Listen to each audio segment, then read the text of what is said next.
मेरे प्रिय, आज का ये दिव्य संदेश श्री नीम करोली महाराज जी बाबा ने तुम्हारे लिए भेजा है। यह संदेश और यह संदेश बाबा का ही है। बाबा अपने भक्त से, अपने प्रिय से और अपने बच्चों से बाबा कहते थे कि मैं सिर्फ और सिर्फ अपने संदेश के माध्यम से ही तुमसे जुड़ता हूं और तुम्हें अपने आप से जोड़ लेता हूं प्रिय। और बाबा महाराज जी का कहना है कि बाबा महाराज जी अपने हर संदेश में अपने भक्त को, अपने प्रिय को, अपने बच्चे को बाबा कहते हैं कि मैं बहुत सारा आशीष भेजता हूँ, उस तेरे कुटुंब के लिए भी भेजता हूँ और तेरे लिए भी भेजता हूँ। और मैं चाहता हूँ कि मेरा शिष्य, मेरा बच्चा, मेरा प्रिय भक्त हमेशा खुशहाल जीवन परमात्मा उसे दे। ये बाबा महाराज की कृपा होती है बाबा महाराज जी के हर संदेश में मित्रों। तो बाबा महाराज जी को सुनिए और बाबा महाराज जी से जुड़ जाइए। आप बाबा महाराज जी से जुड़ेंगे तो आपकी जो एनर्जी है वो सकारात्मक होगी। आपके ऊपर कभी भी कोई भी नकारात्मक ऊर्जा का प्रभाव नहीं दिखाई देगा यदि आप बाबा महाराज जी से जुड़ जाते हैं। क्योंकि आप बाबा महाराज जी से जुड़ जाते हैं तो बाबा महाराज जी खुद से, स्वयं से आपको जोड़ लेते हैं अपनी एनर्जी से। बाबा महाराज जी का संदेश सुनिएगा और अंत तक सुनिएगा, तभी आपको इस संदेश का लाभ भी मिलेगा। ईश्वर को जानना है तो किसी तीसरे को बीच में ना लाएं। मेरे प्रिय, मेरे बच्चे, मैं इस संदेश में कुछ कहानियां तुम्हें बताऊंगा। तुम्हारा बाबा, तुम्हारा गुरु, उस कहानियों से ही मैं तुम्हारा मार्गदर्शन करूंगा आज। तो तुम मेरे संदेश में अंत तक बने रहना। मैं एक बार भारत की मरुभूमि में भ्रमण कर रहा था। मैंने वहां 1 महीने से अधिक भ्रमण किया और प्रतिदिन अपने सामने मनोरम दृश्य देख रहा था। अत्यंत सुंदर सुंदर वृक्ष, सरोवर आदि। एक दिन मुझे जोरों की प्यास लग गई। प्यास से बेचैन मेरी इच्छा हुई कि इतने सरोवर दिख रहे हैं, क्यों ना एक सरोवर से पानी पी लूं। लेकिन जैसे ही मैं सरोवर की ओर बढ़ा तो वह सरोवर गायब हो गया।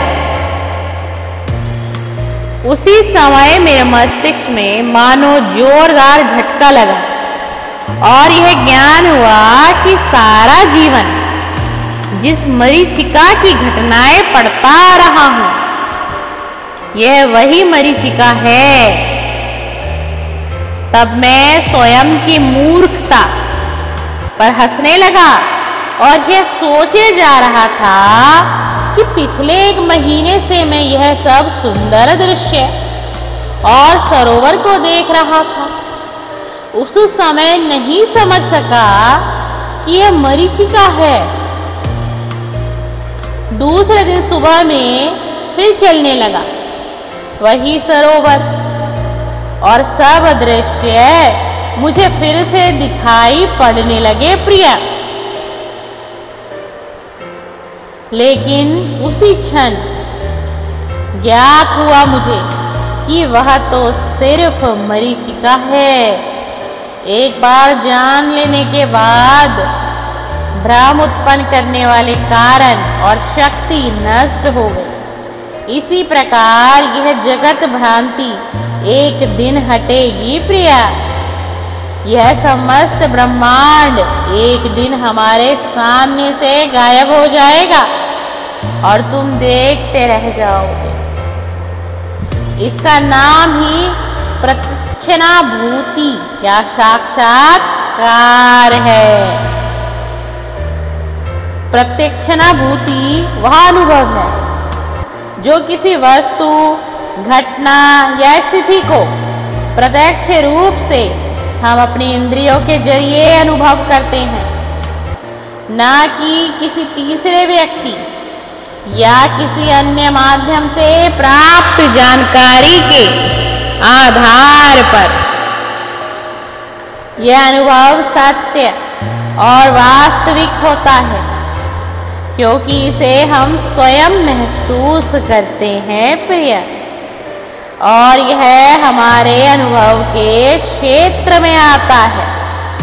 जितने दिन आप यह जानते हैं कि भगवान के साथ आपका कोई भेद है, उतने दिन आपको भय रहेगा मेरे बच्चे। लेकिन आप जब जान लोगे कि आप ही वो हैं, उनमें और आप में तो कोई भेद ही नहीं है, उनका समय ही आप हैं, तब सब भय दूर हो जाता है। आप ही वह हैं और हमेशा वही है। तो क्या हम इस जगत का उपकार कर सकेंगे प्रिया? इस प्रकार के प्रश्न ही वहां नहीं उठते। यह उस शिशु के प्रश्न के समान है जिसमें वह कहता है कि हम बड़े हो जाएंगे तो हमारी मिठाई का क्या होगा। बालक भी कहा करता है हमारे बड़े होने पर हमारी गोलियों की क्या दशा होगी, तो हम बड़े नहीं होंगे। छोटा लड़का भी कहता है हमारे बड़े होने पर हमारे गुड्डे गुड़ियों की क्या दशा होगी। इस जगत के संबंध में ये सब प्रश्न भी उसी प्रकार है जैसे भूतकाल, भविष्यकाल और वर्तमान। इन तीनों काल में इस संसार का अस्तित्व नहीं है प्रिय।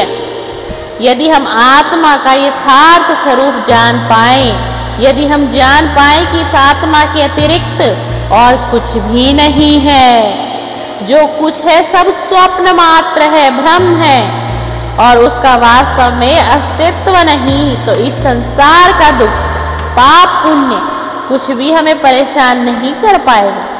यदि उन सब का अस्तित्व ही ना रहे तो किसके लिए और क्यों हम कष्ट करेंगे। इसीलिए साहस बटोरिए और मुक्त हो जाइए। आपकी चिंतन शक्ति आपको जितनी दूर तक ले जा सके प्रिया, उतनी दूर आगे बढ़िए और उसे जीवन में उतार लीजिए। यह ज्ञान लाभ करना आपके साहस से जुड़ा है। इस साहस का ही नाम बच्चे ज्ञान होता है। जिसे ज्ञान हो गया परमात्मा का, आत्मा का, अपनी अंतरात्मा का, वह इंसान ईश्वर को स्वयं से जान जाता है, क्योंकि ईश्वर तो तुम्हारे भीतर ही समाये हुए हैं। सिर्फ तुम्हें ईश्वर को जानने की और समझने की आवश्यकता है प्रिय। हर मनुष्य में ईश्वर समाये होते हैं, लेकिन हर मनुष्य उस एनर्जी को पकड़ नहीं पाता। और यह संकेत भी ईश्वर हर किसी व्यक्ति को नहीं देते हैं। इसीलिए अगर तुम्हें ईश्वर को जानना है तो तुम अपने और ईश्वर के बीच किसी तीसरे को बीच में ना लाओ, किसी संबंध को न लाओ, किसी व्यक्ति विशेष को न लाओ, कोई धारणा न लाओ, कोई सोच न लाओ, तो ईश्वर तुम्हें खुद ही प्राप्त हो जाएंगे। ईश्वर तुम्हें खुद ही दिखाई दे जाएंगे और तुम ईश्वर की लीलाओं को भापने लगोगे मेरे प्रिय, और सफलता की ओर बढ़ते चले जाओगे। मैं तुम्हारा बाबा तुम्हें आज के इस संदेश से बहुत सारा स्नेह, प्रेम और आशीर्वाद दे रहा हूँ प्रिय। तुम हमेशा सदा हंसते खेलते मुस्कुराते रहो, तुम्हारा घर हमेशा आबाद और खुशहाल रहे और तुम बहुत खुशहाल जीवन को जी सको।